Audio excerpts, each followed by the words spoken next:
Hello and welcome to the Inside FCA Podcast. I'm Ozge Ibrahim, and today I'll be speaking to the new Environmental, Social and Governance, or ESG Director, Sacha Sadan, about his role in the FCA's work on sustainability and climate action in particular. Welcome, Sacha. You've recently started as the first ESG Director. Why has the FCA created this new role, and what are your priorities? Thank you. Well, first of all, it's an honour to be the first Director of ESG at the FCA. There's a lot of work already on ESG and environmental, social and governance projects already at the FCA, but sometimes it needs to be a bit more embedded and collated together, and I thought that was one of the really good reasons that I took the job. And secondly, there's a huge demand as ESG becomes quite prevalent across the financial industry, that there is more, hopefully some expertise and experience to try and help many of the great work that is already being done at the FCA to try and tie this together and to help. On your second point, you talked about priorities. Well, I've touched on it. The first thing is there's already lots of work going on in different parts of the FCA, and with the transformation programme, trying to get this more coordinated, and the phrase that I like to use is embedded. So hopefully there'll be many different parts of the FCA that might want our experience of doing ESG over the years in my team, and we can then give them the resources and some of the material needed so that they can do that, whether it's in supervisory, authorisation, enforcement or other parts of the FCA. So that would be the priorities. Some new stuff, but mainly embed it across the organisation and give the tools to the actual teams to empower them to do this more often. And thinking about climate and the environmental part in particular, we've got COP26 happening this year, and it feels like the right time to accelerate action to tackle climate change. What role does finance play in transitioning to a cleaner economy, do you think, and why? Well, I agree completely. Climate change has gone so high up the agenda, and it wasn't that long ago that I was having to shout loudly from other roles to say how important climate change was going to be for the world and for investments. One of the things is finance has a very important role, because a lot of products, innovations, savings all come from being invested in or lending money to coal-fired power stations. So I think there's going to be a lot of things that finance can either has helped and aided, but needs to come up with new innovative products that help kind of tackle such big problems as climate change or inequality or diversity, and therefore finance is a very leading role.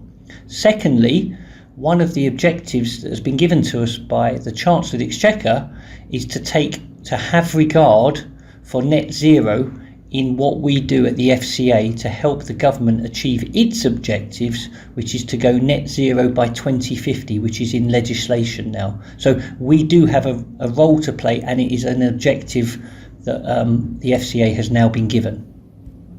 And how far along are you in that work? There's been much work done before I started, so that's great news.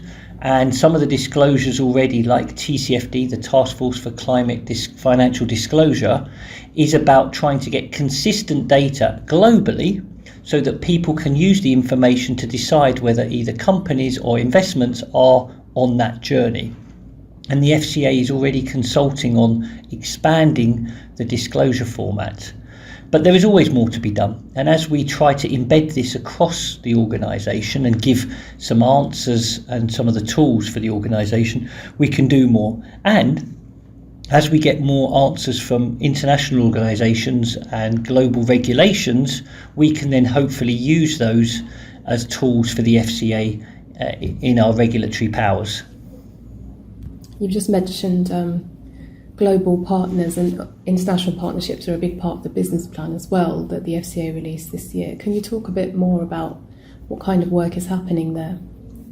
Well, already the international team working very closely, and I've got meetings based on that with counterparts at organisations such as the EU, the SEC, on how we can try and do this, because I don't think we're going to be able to do this on our own. And of course, when we listen to financial corporations and investments, they're not just based in one area most of the time, and therefore we try to get some kind of consistent disclosure, because we're trying to get information for consumers to make better decisions, and then protection, and also that will promote competition in markets. So absolutely working with many other, and COP26 is a perfect example where we're trying to get together and come up with financial solutions and information, but more on a consistent global basis. That's got to be the way forward if we're going to try and tackle this. There's been a huge growth in sustainable investment funds in recent years, with consumers placing importance on ESG-related investment opportunities. But there are concerns about so-called greenwashing and whether some products really are sustainable despite being labelled as such. How much of a problem does this pose for the financial services sector? Yeah, I think this is really, it's one of those things that happens when an industry grows very quickly, that everyone goes from being cynical to excited about it, and commercially most of the new funds and the money that is going into these investment funds is going into the more ESG or sustainable labelled areas of the market. Now that's good news because people are moving their money, but of course in new areas without so much track record, we need to start making sure that people do this in the right way. And sometimes when commercially things come along, people get a little bit excited and label them perhaps better than they could do. So it is absolutely part of our remit to try and have good transparency and consistency so that consumers can know what they're getting. And so we are looking at sustainable disclosure requirements and labelling to make sure that people are not buying something that they thought it was. And I think that's a really important phrase. We don't want greenwashing in the industry because that will affect the whole industry as well. And I think a lot of our financial peers are also looking at this. And I think it's really important that we start putting these sort of labels and protections in place as early as possible. And can you give some examples about the work you are doing so that products are accurately badged as being sustainable? Well, already in July, the team at the FCA wrote a letter from the authorisation side about, it's called a Dear Chair letter to the asset manager chairman, that they were concerned with some of the funds that were coming to authorisations at the FCA that were exaggerating some of the claims or not backing them up with the detail in the prospectus and the fund literature. And we gave some examples of that. But more importantly, we said what we would be expecting. So already we're starting to do that work, and we're already where we need to. We're pushing back at fund authorisation level. But more importantly, we are coming up with the labelling regime that will come out next year, which is part of HM Treasury's work on sustainability disclosure regime. And we want to use not brand new tools out there. The industry's already come up with some very good phrases and definitions on some of the different types of sustainability and ESG out there. So we want to help the industry, and we've got a consultation paper coming out in November where we ask the industry to start making sure that we get these labels right first time so that we can use them quite soon for consumers. And before the consultation comes out, what action would the FCA take if firms aren't meeting your expectations in this area at the moment?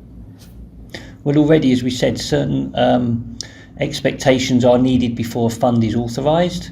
There are supervisory powers, and we're looking at talking to people where we need to. And of course, there is looking not just at financial services products, but looking at some of the things that are mentioned in the annual report. We want to make sure that they're backed up with data. So you would want to make sure that we're looking at this. So TCFD being an example, have you got a net zero plan? Is it linked? Who is accountable for that plan? Is it linked to someone's objectives, and is it linked to somebody's remuneration? And those would be the things that we would be looking for. And if not, then we would be looking with other regulators, depending on the regime, to be making sure that we ensure that that is the case. And what's the FCA doing to encourage industry innovation in the ESG space? Again, as we started at the beginning, I think innovative products are going to be the way that we can solve some of these problems. And I absolutely think that the more we get the data That's one of the things that the industry has been saying. We don't always have the right data to be able to do these things. So we are using the FCA's already fabulous toolkit of the digital sandbox, and we've got a green fintech challenge where we're trying to get like-minded people together and see what the problems are and how we can help them solve that, and how we can get the data to solve those problems. And that is about to come through. We've got another one in November, an ESG tech sprint, and I think that will be an example where we're getting people to say, here's a really tough nut to crack. What are the different problems and what part of the chain could the FCA help solve or reduce barriers? And so we're trying to work on that at the moment. Plus, on the sustainable disclosure requirements, we're trying to get the right information on, say, carbon disclosure, so that people can then find the right products to buy if they wanted to buy a reduced carbon fund in their pension.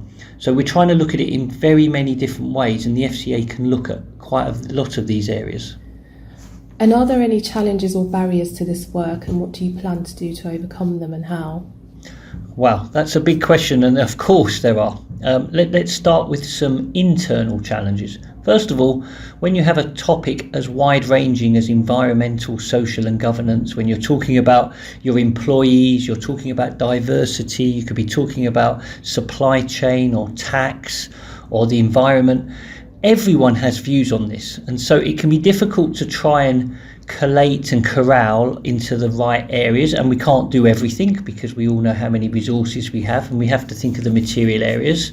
We're planning, as we said, to make sure that we've got the tools, and we're having lots of workshops and empowering people to say, look, you're already doing work in these areas because it is important in your own work, and you look at governance so much on board evaluation, whistleblowing, ensuring you're the right people at the top of the organisation. So the governance side is very similar from the work that we do, and how can we help you?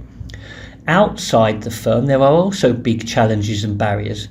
Commercial organisations always want to do well, and sometimes they can embellish, maybe is a word that we could use, or they say things that are correct, but maybe they are saying them too much, and therefore we can get the greenwashing stuff that we've talked about.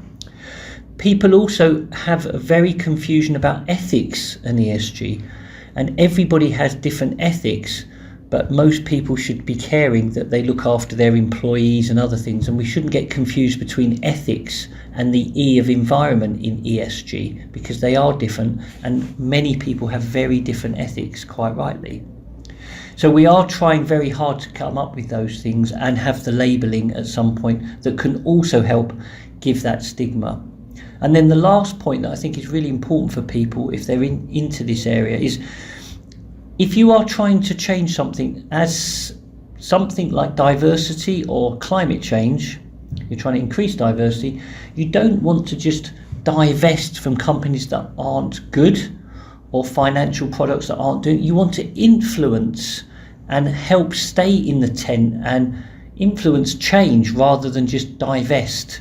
And some of the labelling and some of the products out there is much more saying, if you own this, that's bad. And I think that isn't the way that you're going to solve a problem, especially something like climate change. We need to transition oil and gas companies to move away, but over time, because we still need these products, rather than just saying, I'm going to own a product that has none of these in their portfolio. That doesn't help change the system that you're trying to change. So it's very important that we don't just get divest equals good and owning something is bad. It's about active stewardship, and I think that's a really important point that we have to make sure that we help in our role as the FCA.